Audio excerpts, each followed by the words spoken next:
Bem, pessoal, vamos então às nossas ferramentas de layout da página. São ferramentas muito simples de utilizar, praticamente todas elas, e que você vai utilizar para configurar o padrão da sua página como um todo. Então, a gente não está falando da aparência apenas, do layout, do design da sua página, né? E nós não estamos falando da configuração de um texto específico. Tudo isso nós já aprendemos a fazer. Nós vamos agora configurar a página em si. Então, primeiro, eu havia falado para vocês na última aula que nós temos aqui algumas margens. Cada página ela já vem com margens pré-definidas, que é o local onde você não consegue escrever. Se por um acaso você está achando que as margens estão pequenas demais ou grandes demais, é só você fazer essa alteração aqui, ó, layout da página, margens. Você já tem aqui algumas margens pré-definidas, normal, estreita, moderada, larga, espelhada. Ou então, se você não quiser nenhuma dessas, você pode clicar em margens personalizadas e escolher em centímetros qual que vai ser o tamanho de cada uma das suas margens, inferior, superior, esquerda e direita. Nós temos aqui medianiz também. Medianiz ela só vai existir quando você tiver mais de uma coluna.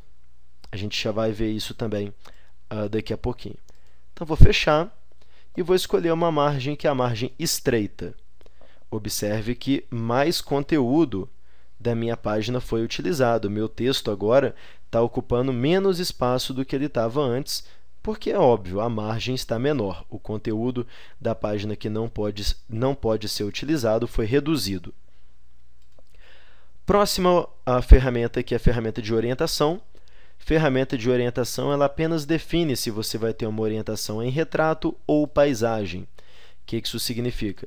Significa que a sua página ela pode ser vista e organizada na vertical, que é o padrão, que é o que nós chamamos de retrato. Ou então em paisagem, que é para você colocar a página de lado, para fazer um aviso ou o que você precisar. O normal, então, é o padrão, né, que é a página em retrato. Perdão. Retrato sempre na vertical, paisagem na horizontal. Outro item que você consegue configurar é o tamanho do papel. Tamanho carta, tabloide, ofício, executivo, A3, A4 e assim por diante. O tamanho do papel ele influencia apenas no momento da impressão, praticamente, né? Ele influencia na quantidade de texto que você vai poder usar e na impressão. Então, por exemplo, eu estou usando A4. Se eu for usar A3, a impressão que eu tenho vai ser de uma utilização de um pedaço bem menor do papel, porque o papel A3 é maior do que o papel A4, né? É inversamente proporcional. O papel A4 é menor do que o papel A3. Se você não estiver satisfeito com os tamanhos que existem aqui, você pode usar mais tamanhos do papel, e aí você define também a altura e largura em centímetros.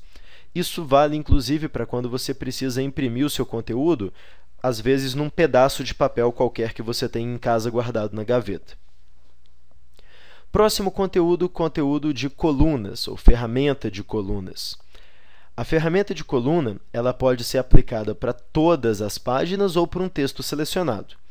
Então, no caso aqui, vou selecionar um pedaço do texto, colunas, automaticamente está definido como uma coluna, e eu vou colocar aqui divisão em duas colunas. Feito isso, o meu texto foi dividido em duas colunas, parecido com uma revista em quadrinho. Ou então, eu poderia, sem selecionar, clicar aqui e escolher uma divisão em duas colunas. Nesse caso, como eu fiz essa opção sem selecionar, todo o conteúdo que eu escrever daqui para frente vai ser dividido em duas colunas. Vocês observem que aqui a margem ela passa a ser dividida em duas etapas. Então, eu vou voltar aqui as minhas colunas para uma coluna apenas, selecionar tudo, uma coluna e pronto. A minha margem deixou de ter aquela divisão aqui no meio, que é a divisão da medianiz. Nós chamamos essa divisão entre 2, 3, 4 colunas, não interessa a quantidade, chamamos de medianiz. Ainda temos as opções de recuar e espaçamento. Recuar, você pode recuar à esquerda ou à direita. Então, você pode escolher aqui uma quantidade de centímetros para fazer o recuo à esquerda e à direita. E essa ferramenta de recuar e espaçamento, ela influencia o parágrafo. Então, observem aqui que ela está num grupo parágrafo. Então, é óbvio que, para isso, eu preciso de um parágrafo selecionado. No meu caso aqui, selecionei o parágrafo do meio. Vou aumentar o espaçamento à esquerda. Isso significa que o texto vai ter menos espaço à esquerda. Aumentar o espaçamento à direita significa que ele vai ter menos espaço à direita. Então, ele vai ter que acabar antes. Então, acabei de criar espaçamento à esquerda e à direita. Além disso, eu posso criar um espaçamento antes ou depois do parágrafo, que vai ser esses espaçamentos aqui. Espaçamento antes do parágrafo. Vou aumentando. Espaçamento depois do parágrafo. Vou aumentando. Ok? Lembrando que a distância entre um parágrafo e outro vai ser a distância de depois do parágrafo de cima com a distância de antes do parágrafo de baixo, né? É uma soma entre essas duas distâncias. E lembrando que você tem que selecionar sempre para poder fazer essa configuração. Além disso, você tem uma opção automática de alinhamento. Essa opção de alinhamento serve basicamente para você alinhar objetos. Então, você precisa ter um objeto aqui na tela, uma imagem, por exemplo. Então, vamos tentar aqui inserir uma imagem. Pegar essa imagem do koala aqui. Vou diminuir o tamanho dessa imagem, está muito grandona. Prontinho. Selecionei essa imagem e eu vou escolher aqui agora, dentro do meu layout da página, a opção de alinhar. Então, eu vou alinhar a página.